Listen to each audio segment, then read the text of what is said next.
Fox News alert: President Trump about to arrive at the G20 summit amid escalating tensions with Russia and a trade fight with China. Welcome to a brand new hour of America's Newsroom. I'm Sandra Smith. And I'm Bill. It feels like a Friday, right? Happy Friday. Wait till you see these guys, too, in a moment here. Hang on, folks. The president already canceling that meeting with Vladimir Putin, tweeting this: based on the fact that the ships and sailors have not been returned to Ukraine from Russia, I've decided it would be best for all parties concerned to cancel my previously scheduled meeting in Argentina with President Vladimir Putin. I look forward to a meaningful summit again as soon as the situation is resolved. Kevin Cork standing by live, traveling with the president live in Argentina there. Hey, Kevin, good morning. Morning, my friend. I want to share for the folks at home a new picture that we've just gotten here as we continue our coverage of the G20. Vladimir Putin, the president of Russia, has arrived here. This is obviously important because there had been some speculation that the president and President Putin, talk about President Trump and President Putin, would ultimately meet, despite the back and forth about what happened between Russia and Ukraine. There had been some percolation behind the scenes. Hey, maybe they'll work this thing out and meet after all, but we have just learned that right now the U.S. has no intentions for a pull-aside between the leader of our country and Russia's leader. Meanwhile, calling this a win for American farmers and in particular U.S. manufacturers, the president today, Bill, joined his counterparts from Mexico and Canada in signing the USMCA trade agreement, which effectively replaces NAFTA, which U.S. officials called unfair to American interests. The president said this is a win for all parties involved. The USMCA is the largest, most significant, modern and balanced trade agreement in history. All of our countries will benefit greatly. As part of our agreement, the United States will be able to lock in our market access to Canada and Mexico and greatly expand our agricultural exports, something we've been wanting to do for many years. The signing is the culmination, Bill, of fierce negotiations played out from Ottawa and Washington, obviously down to Mexico City. A very interesting signing to watch today. Historic moment for the president, obviously, as well as his counterparts from Canada and Mexico. By the way, I want to share this from Twitter. The president was just on Twitter not long ago hailing this deal. He said this: just signed one of the most important and largest trade deals in U.S. and world history. The United States, Mexico, and Canada worked so well together in crafting this great document. The terrible NAFTA will soon be gone. The USMCA will be fantastic, he says, for all. Now, to that, let's just tell you about this. Canada's Justin Trudeau, the prime minister there, called this deal, Bill, a beginning and not an end, noting the huge tariffs on his country's steel and aluminum sectors. As I discussed with President Trump a few days ago, the recent plant closures by General Motors, which affects thousands of Canadian and American workers and their families, are a heavy blow. Make no mistake, we will stand up for our workers and fight for their families and their communities. And Donald, it's all the more reason why we need to keep working to remove the tariffs on steel and aluminum between our countries. That from earlier today with the leader from Canada and Mexico, now live to Argentina. President Trump arriving on the red carpet, Sandra. And what a moment this is. And of course, this is the moment when 20 leading industrialized and emerging economies come together. They account for 85% of GDP, 2/3 of the population of the world. This all coming directly off the G20 website. But world leaders, this is a moment, and certainly trade will be front and center. Big discussions about to be had, and still questions over who exactly the president will be meeting with. Vladimir Putin still a big question mark. You think about the stakes and how high they are for the economies of the United States and China, and whether or not these two men can get together and forge a deal during these meetings in Argentina, it is debatable. Want to bring in America's A-Team with us today. Juan Williams, co-host of The Five. How you doing, Juan? Good morning. Nice tie. Ed Henry is back in New York City. Call the mayor's office. Ed, good morning to you. I see. And Shelby Holiday's with us, too, from the Wall Street Journal. Shelby, good morning to you. Good morning. Let's... By the way, you add Hammer to the table, you got 90% of the world's GDP. I appreciate that. Very nice. Checks in the mail. What does he need to get done here? He needs to have a positive dinner with the president of China. I think this Canada, Mexico, U.S. trade deal is big. There were a lot of key players who put it together.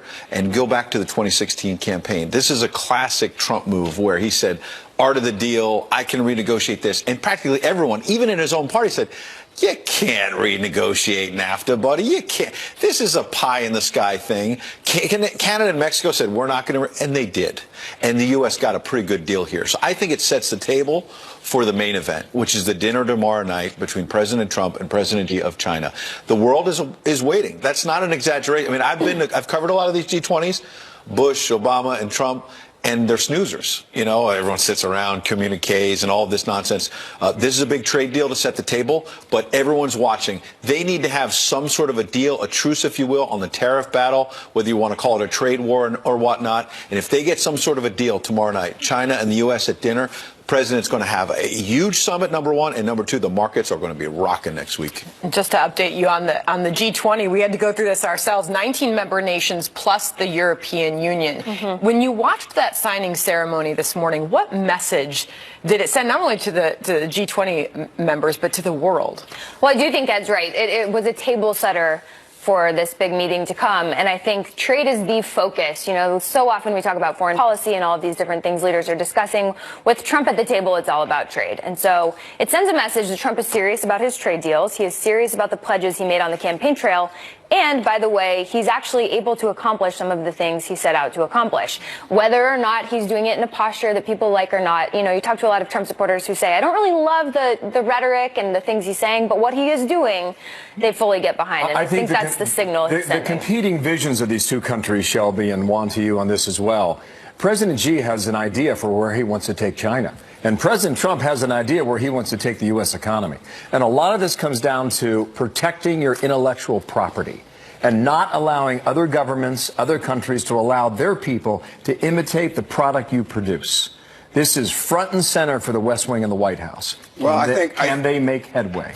Well, I think they will make some headway on intellectual property in terms of the deals. The bigger problem for President Trump is manufacturing, and that's why he's been imposing these tariffs, is to try to equalize the table. I mean, obviously this week the United States suffered in terms of the GM layoffs, 14,000 people. We've seen contraction in terms of things like Carrier, Harley-Davidson moving overseas because of tariffs and the like. And I think that, you know, the markets have been unstable for the last month and, in fact, given back much of what we gained during 2018. So the president understands the economy now is in a difficult place. That's why he's been going after Jerome Powell, the head of the Federal Reserve, saying that he said that Jay Powell's a bigger problem than China, Bill, and that he regrets having named him. And he picked him, and he regrets having named him. So the economy becomes very large. I would differ from this panel in only this regard. I think that the decision to cancel the meeting with Vladimir Putin is going to have real immediate impact. In the sense that we have ongoing trouble here at home in terms of the investigation into President Trump, the guilty plea that was filed yesterday by Michael Cohen, his personal lawyer for a long time. And the question is, you know, who is going to confront Putin on what he is doing in Ukraine, if not the President of the United States? You can't have a meeting if they've got sailors held hostage on behalf of Ukraine. Well, you got somebody should say something to them. Ships as well. Who knows what's going to happen? The Kremlin led the way on this story all week. They said, oh, we're going to sit down for 2 hours. We're going to meet. The White House took about 2 days to confirm that. And then the president backed out of it yesterday after he left the White House. Today, the Kremlin, Ed, is saying again that they will have some could sort be on the sidelines, which happens frequently. And maybe that happens in the room you're looking at right now. Juan is right that a signal has to be sent to Putin, whether it's President Trump or someone else, is a golden opportunity, I think, for President Trump, who's had this critics. So the signal is we're not going to meet and talk. We're not going to meet, but maybe if you have a conversation on the sidelines, you got to release these sailors from Ukraine, first of all. They've now been sentenced to, I think, a couple of months in jail by a Russian court. It's basically a kangaroo court. This is ridiculous. And President Trump, before he was president, slammed President Obama over the Russians taking Crimea and whatnot, and you got to stand up on the world stage. I think the president hasn't gotten enough credit, by the way, for sanctioning Russia and taking tough moves against Russia previously and helping Ukraine with military aid, for example. He doesn't get credit. The kind of aid that Barack Obama did not provide to the Ukrainians and that the Russians hate. But given what happened in Helsinki, this president should stand up to President Putin at this summit. Just to give an update here on what you're seeing on your screen, this is the president of the G20, the president of Argentina, shaking hands and greeting world leaders as they step onto the stage. As we await, we will watch them one by one take that stage before they take that family photo, Shelby. And as we look on, we wonder where the next couple of days will take us. Yeah, this is sort of like the red carpet for the G20. So you see everyone showing up and everyone looks happy. A little different from some of the other summits that we've seen in the past year or two. But back to Russia, I do think that it is a signal that President Trump is not sitting down with Vladimir Putin. That in and of itself is a statement that he's making to Russia. He's been friendly with Vladimir Putin in the past. This is a different tone he's striking. This is a very different tone. So I do think that in and of itself communicates something about the Ukrainian situation and about some of the things Putin has been doing. But you cannot ignore what's going on at home here either with the Russia investigation. And to your point, Bill, and all of the Shelby's, developments coming out of that. After the president said, I'm not going to meet with Putin, I saw the Kremlin putting out these statements saying, no, we're still going to. The point being, they were on defense. Yep. They were almost begging for this want meeting. The meeting. That's what I take from that. They want to get to the table. That shows President Trump maybe having the upper hand. But again, he's got to seize that opportunity, use the upper hand to say, knock this off. What is your sense, you guys covered many presidents from the White House, when you get outside the bubble? Is it a good thing? Do you get refreshed?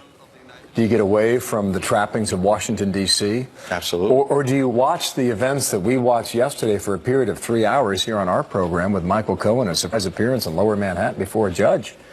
And when you go to a meeting like this, and how do these foreign leaders look at you then when they know you're up against these legal headwinds back at home? Yeah, I know from talking to some of the president's most senior advisors, they've told me for months that that's one of his biggest frustrations and why he calls it a witch hunt. It's not just politics. It's that he's frustrated that on the world stage, the president, other leaders see him as wounded. Other leaders see him as having this cloud over his head. Now, you can argue whether he and some of his folks created some of the cloud, whether it's Michael Cohen, General Flynn, and others, didn't tell the truth. And if you could sit down with the FBI, you ought to tell the truth, and maybe the cloud wouldn't be so big. On the other hand, how this investigation started with a look at alleged Russian interference in the 2016 campaign, and now we're looking at a real estate transaction that didn't happen, and somehow that many in the mainstream media are saying this is going to bring down Donald Trump, you can understand, I think, why President Trump would be frustrated that this started as one thing and has become something else, as we see in many special counsel investigations. You know what's the difference from the time I was covering the White House and stuff, and maybe even from Ed, although Ed's much more of recent vintage, is the degree to which social media and technology connects the president as he goes overseas and tries to get out of the bubble you're talking about, Bill. So that the president's been tweeting, even on the plane and now in Argentina, about local things, books he wants to sell, many by us at Fox News. And he's engaged, and he's very much aware of the kind of coverage, the headlines in today's paper about Michael Cohen's guilty plea and the connections that are being made to the what Ed referred to, the real estate deal, the idea of building a Trump Tower in Moscow, and whether or not there was going to be a $50 million penthouse made available to Vladimir Putin. All of that is in his head, and believe me, it's in the head of the people that he's meeting with. How much do we really think has changed since yesterday? There are countless theories, but what has fundamentally changed that we can say for certain about this Mueller matter? Well, we know for certain that Michael Cohen is cooperating with Mueller, and Mueller takes him seriously enough to allow him to plead guilty. It's a signal that Mueller believes Cohen and will continue to work with him. But I also think, if you talk to a lot of legal experts, they say what has changed is that Mueller is sending a signal to Trump that he knows something about this deal and possibly about other things Michael Cohen has told Mueller that we are not privy to. And that's a signal to Trump that Mueller understands some of the lies that have been told to Congress and possibly some of the lies that President Trump wrote down in those answers to him, because President Trump was asked about the Trump Tower deal. Initially, it was a little weird yesterday. Rudy Giuliani came out and said Michael Cohen was lying, and then later sort of walked that back and said Michael Cohen saying exactly what President Trump said in his answers. Well, the other comment Giuliani offered, apparently the Wall Street Journal and others, is that the answers that the president provided were consistent. Right, and I spoke right, that was the second. That came out later after he said. But one thing I would say to what you're saying there is I spoke to Rudy Giuliani last night, and he told me directly that the president's answers are not in conflict. You see the president there, and we lost it. He insists, Rudy Giuliani, that there is no conflict in what the president said and what Cohen said in terms of timing and whatnot. So, look, despite what the president may have said in public before, the key is, what did he tell Bob Mueller in those written answers? The president's legal team, at least publicly, is insisting to us that they are fine and that they are not worried about the answers he gave Mueller. What we don't know is what Bob Mueller thinks about those answers. What we do know is that that all of this rash of activity in the last week, both by Mueller and the surprise appearance and guilty plea by Flynn, and the comments that President Trump has been making on Twitter, have all come after Mueller got the answers from Trump. And it makes you think, oh, well, gee, Mueller was waiting to see what Trump said, and now he's sprung a trap, potentially a perjury trap. You said Flynn. You meant Cohen? I meant Cohen. Well, just taking this moment for a second, as you just saw the president arriving there on the world stage, the G20 summit happening in Buenos Aires, Argentina right now. This is a moment where these world leaders will come together. They will talk about all things that affect their countries and affect the global economy, making up 85% of global GDP. The president's taken to the stage there. Now we're waiting for that family photo op where we will see, by my count, 28 world leaders take to the stage there. Big questions about some of the interaction that we might see on that stage in a few moments, and of course we'll all be watching on for that, right, Ed? Absolutely, no doubt about it. And how will he interact, for example, with Putin? Not just because of the situation in Ukraine, but because of this investigation. I react to something Juan just said about, well, they got the written answers and maybe Mueller sprung a trap on the president. Maybe an unfortunate phrasing there, but that's exactly what the Trump team has been saying all along, that they think is a witch hunt about this, that it was a trap, that they were trying to set the president up rather than getting the truth, rather than just saying what really happened on the real estate deal, what happened with the Comey firing, what happened with this and that. And that all along there's been an effort to just catch him in a perjury trap. When we all know the Justice Department guidelines suggest, anyway, the precedent is, you can't indict the president. So at the end of this, it's highly unlikely the president would be indicted even if they think they found something wrong. So the question to me is, Michael Cohen, one of the things he said in this plea yesterday was that he didn't just brief individual number one about the real estate deal, but family members of the president. And I think that may be something that Mueller is zeroing in on. If that's the case, then, Ed, we're looking at 2019, 2020. This may drag on a lot longer. I mean, 2 weeks ago, everybody, there's Putin. First time we have seen him, I do believe, on camera there. Vladimir Putin in Argentina.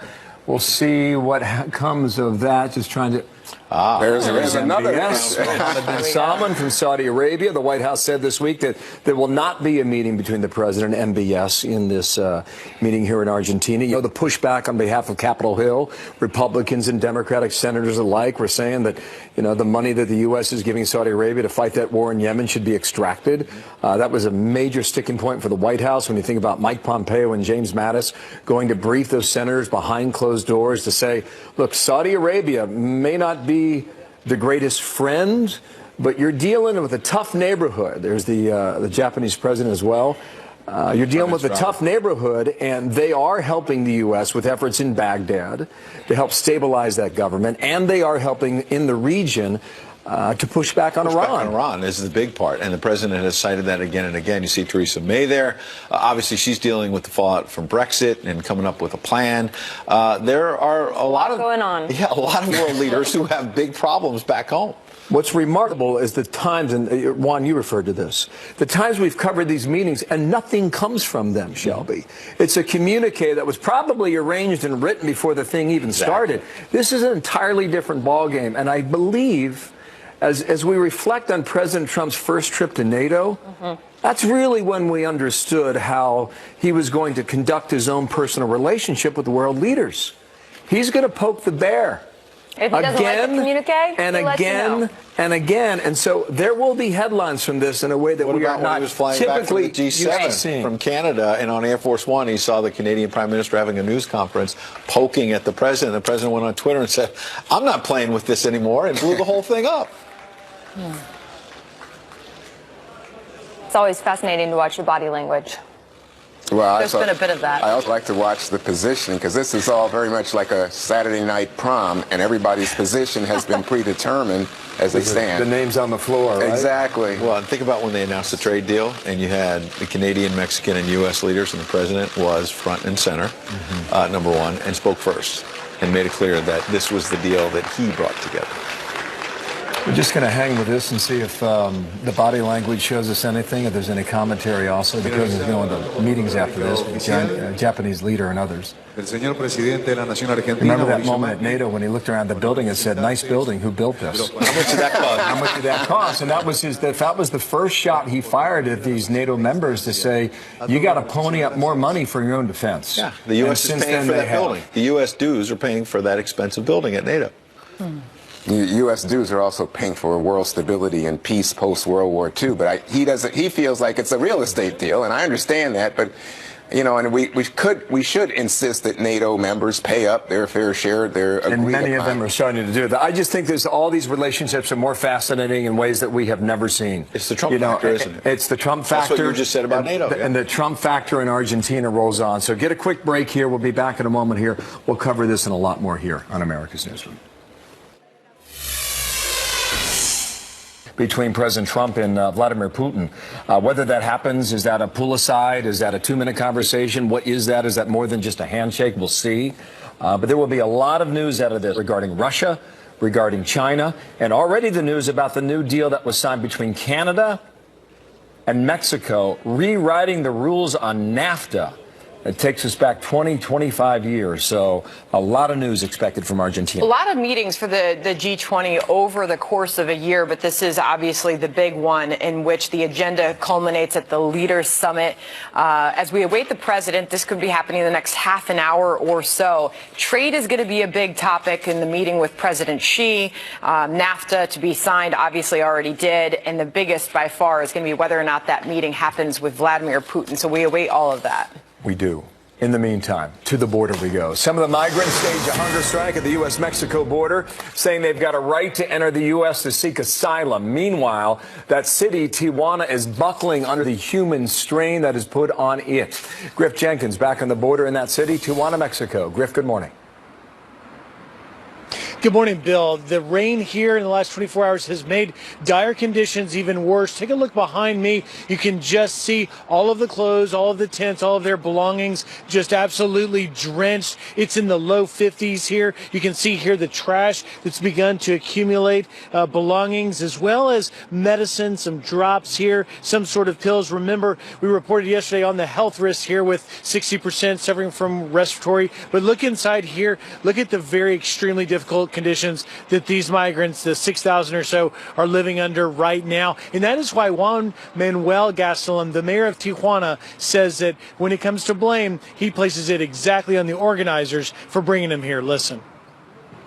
Those are really criminals because they're dealing with lives. They're dealing with people. It's a federal crime. If they ask me, do you know who they are? No, I don't know, but just look at the films. Look at them and you'll find who are they. Now, when you consider what happened on Sunday when these migrants charged that border, it cost them 129 million pesos. That's $6 million of trade. And when you look at what's happening here, trying to keep this very unsanitary camp going, I asked the mayor, who's footing the bill here? Here's what he said. Tijuana is footing the bill. It costs how much? Approximately $25,000 a day, every day. And our economy is not that great. Right. It's not enough. Mexico federal government has to take over. And that's why he hopes that the incoming president, López Obrador, who will be inaugurated tomorrow, will help. Finally, you mentioned that hunger strike. It started in the rain yesterday. It was going to be a march. They shut it down quickly. We'll find out what happened today, but it's no time for a hunger strike in the conditions they're already under. Bill? Thank you, Griff. Griff Jenkins from the border there. More now with Sandra. Texas Attorney General Ken Paxton joins us now with more on this. Ken, you just heard the words there of the mayor saying Mexico has to take over. What does happen next? Well, obviously, I think Mexico made a huge mistake letting these people cross their southern border. They're going to have to deal with that in the future. And now I agree with the mayor of Tijuana. He's got a problem. He's got to expend all these resources that he doesn't have, and there's no time limit on it. So these people are stuck in a really bad situation, and so is the mayor of Tijuana and the people of Tijuana. What's finally going to give? I mean, the hunger strike, Tijuana is obviously completely strained at this point. I mean, something's got to give, and we're watching this situation just get worse. I think it's with Mexico. I think he's right. I think the Mexican government needs to step in, and they're the ones that let these people cross the border. Now they're responsible for taking care of them. So I really believe it's up to the Mexican government to step up and take care of these people. Meanwhile, there is the battle over funding the border wall. That is certainly heating up. And there's a big question whether or not Democrats are going to work with Republicans and the president on this issue. Where do you see that going? Well, certainly I'm hopeful that they'll work with them. I've been hoping that ever since the election, that finally after this election we could come together and start negotiating some kind of compromise that the Democrats can be happy with and the Republicans be happy with. Obviously, this is an important issue to the border states and to the entire country. Democrats, would they rather shut down the government than get something done on this issue? That's the big question as we move forward and watch this play out. I certainly hope that's not true. They have an opportunity here. There's an opportunity, as we have a Democratic Congress coming into being, they have an opportunity to step up and work with the president and get something done on this. Otherwise, we all suffer. There's really no point in not trying to negotiate some type of compromise. And we continue to see these images coming out of there. These ones that are showing on the screen right now, Tijuana, where we just heard Griff Jenkins reporting. The resources there continue to run low. I mean, you've got thousands of migrants crowding that city there. What do you think the American people, I mean, their views certainly have been changing on this. And these images, they certainly play out in how you see this whole situation unfolding. What do you think the tolerance of the American people is for this? Well, look, it's a complicated issue. Obviously, I feel for these people. I think the mayor of Tijuana hit it on the head when he blamed the organizers for basically using these people as pawns. And so now they're stuck in the middle. And, it's a complicated issue.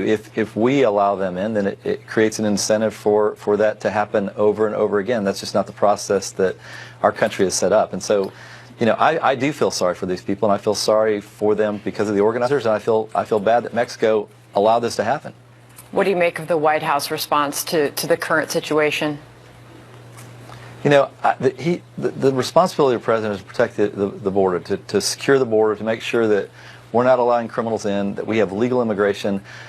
I am completely for legal immigration. We need workers in Texas, but it needs to be done the right way, and we have no idea who these people are. The president's claiming that some of them are criminals. We know that we get criminals crossing our border all the time, because we keep track of those statistics. So, it's a serious issue that has to be resolved. Well, he's got a lot on his plate right now, obviously, down in Argentina for the G20 summit.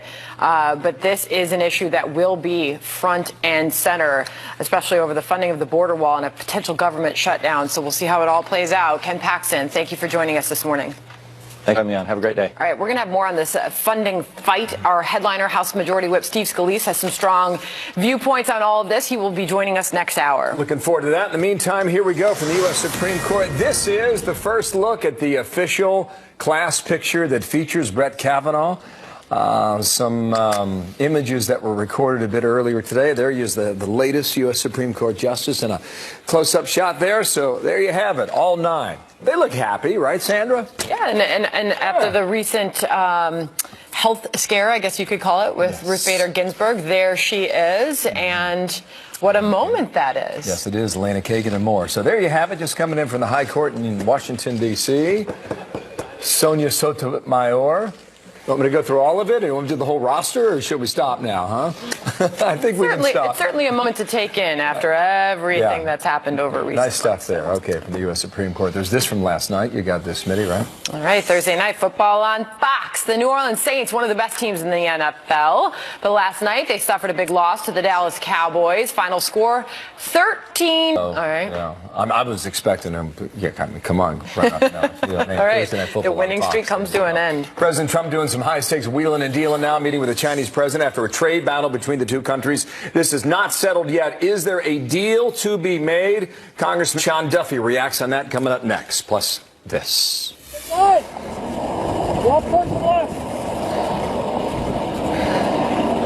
Amazing new video from California. A sheriff's deputy records his own close call with the deadliest wildfire in state history.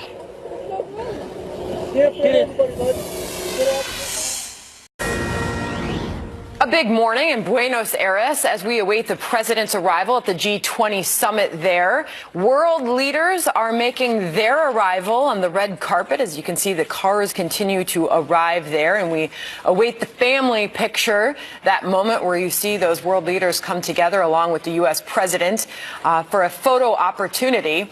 And we will be watching, the world will be watching to see if that meeting with Vladimir Putin happens ahead of the president's meeting with President Xi later today as well. Just seen about 15 minutes to get the family photo. We'll bring that to you live. We'll see President Trump in the room with the Argentinian president and others.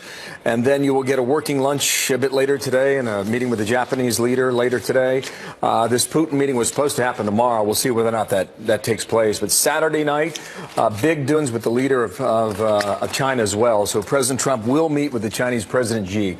After canceling that meeting with Vladimir Putin, tweeting this, based on the fact that the ships and sailors have not been returned to Ukraine from Russia, I've decided it would be best for all parties concerned to cancel my previously scheduled meeting in Argentina with President Vladimir Putin. I look forward to a meaningful summit again as soon as the situation is resolved. At the moment, it's not. Wisconsin Congressman Sean Duffy, House Financial Services Committee, among other things. And, sir, good morning to you. Welcome back. Decent start, G20. Got a new deal with Canada and Mexico. Still work to do in that trade deal, but nonetheless, we watched the signing earlier today.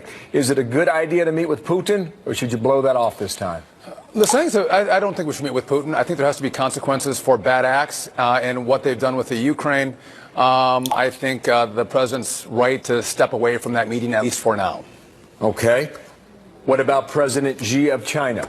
Do you believe there is a deal to be made in Argentina, or are we weeks or even months away from that, sir? So first of all, it's important that both leaders sit down and talk, and a deal is possible. But I think what's important to note is everyone's saying this is high stakes, Bill.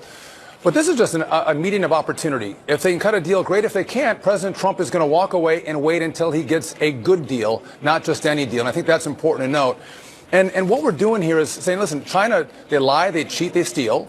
And if we don't have a better relationship with China on the trade front, our future is in jeopardy. They're going to be the economic and military power of the world if we don't stop the theft and the forced transfer of technology and the cyber warfare they impose against us. So I think what the president is doing is, again, not looking to the next election so much as looking to the American future for the next generation to get a better deal with China. I get the bigger picture. What are you hearing from farmers in Wisconsin? Because some of these farmers in your state and others, they're taking a toll here. Yeah. So when people said we couldn't renegotiate NAFTA, our dairy farmers are happy because we want to sell milk to Canada and we sell milk into Mexico, and this relationship is going to be better for dairy. Now, on the other hand, in my district, we produce the most cranberries in America in my district, and we now have tariffs from China on our cranberries, so that's tough. We have the world's premier ginseng in Marathon County, Wisconsin, and China buys a lot of ginseng. They put tariffs on our great ginseng, too. So for ginseng and cranberries, this is tough stuff with Asia. But with dairy, they're happy or happier with the deal that the president cut on NAFTA. Oh, interesting. I did not know that about Wisconsin. Good premier stuff, Bill. Good to know. I just want to take you back to the deal that's been struck with Canada and Mexico. I don't know if you like it or not, but there seems, if you listen to Justin Trudeau, more work to do. I want to call for soundbite number one from President Trump from earlier today. This is what we woke up to, Congressman. Listen here.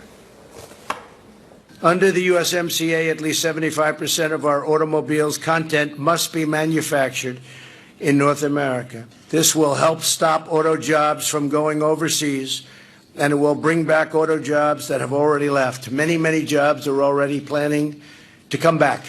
Many companies are coming back, and we're very excited about that. So at that same press conference, Justin Trudeau said this in turn.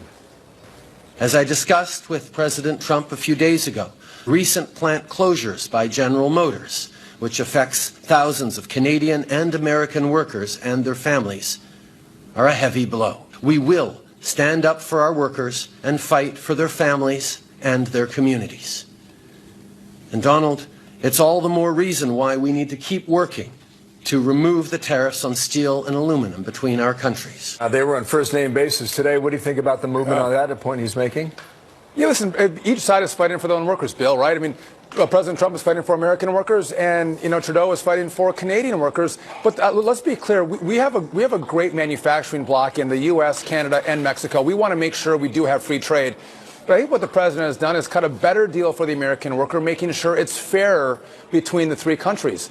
And so obviously the Canadians are upset about that. They were taking a lot of our jobs, a lot of our manufacturing facilities, and they wanted to keep them. And we have a little better deal now, and so they're not pleased with that, and they want to probably renegotiate it in the future. But again, this is not perfect, but it is better for us. And by the way, for us on dairy, they have a supply management, a government-run dairy system in Canada. We now sell a little bit more of our great Wisconsin milk into Canada, which makes our farmers happy. It's By the way, it's very interesting stuff. You get a deal with Mexico and Canada here. Maybe you deal with the EU partners, and now you're really starting to put a squeeze around China. Let's see whether or not that strategy ultimately works. Thank you, sir. Sean Duffy, the Republican from Wisconsin. Thank you. Sandra, what's next? President Trump attending the G20 summit in Argentina this morning, minutes from now. He will be participating in that official welcome ceremony as well as the G20 family photo. We'll keep our eye on this for you, and we will bring that to you when it happens. News alert, a high-speed chase near the U.S.-Mexico border turns fatal. A pickup truck speeding away from an enforcement stop in San Diego County. 3 people died in the crash. William Lajeunesse live in Los Angeles with more on this. William? Well, Sandra, it happened yesterday around 5 p.m., as you said, east of San Diego. Now, the Border Patrol get into this high-speed chase with a Chevy pickup. The truck was weaving in and out of traffic at about 100 miles an hour. 2 people in the cab, a male driver and the female passenger, and 9 immigrants in back. Border Patrol had to lay a spike strip. The truck hits the strip, goes over a dirt embankment, ejecting everyone in back. 3 dead, 8 injured. We believe they're all adults at this time, all males, except there was 1 female in the vehicle, and one of the females did succumb to her injuries here on scene. So this happened between San Diego and the Arizona border, where there's no fence because of the mountains, and the Border Patrol puts in these checkpoints that you see on the map on the interstate to stop the smugglers from getting north. And this crash happened near one of those checkpoints. This is the second fatal in the last 16 months in the area. Also yesterday, I want to show you some video from Yuma. 100 immigrants there arrested as members of the caravan, and others are moving to the east because Tijuana is so crowded. They build up in California. Agents say they were mostly Central American families. This single group here turning themselves into the Border Patrol, again, asking for asylum. Sandra, in this particular area, it's very difficult to always catch people at the border, unlike Yuma. So these smugglers their cargo's worth a lot of money. Once they hit the interstate, they're going to L.A., New York, and Chicago. So that's why the Border Patrol puts in those checkpoints to try to stop people because they stay in these stash houses. So it's a very complicated business, but obviously very deadly as well. Back to you. William Lajeunesse, thank you. Another alert now. World leaders meeting in Argentina, moving in the place as we speak, as we await the official start of the G20 welcoming ceremony. President Trump will be in that room in a moment. We will continue our coverage as the summit gets underway, as America's Newsroom rolls on. So come on back, top of the hour, we will have that for you.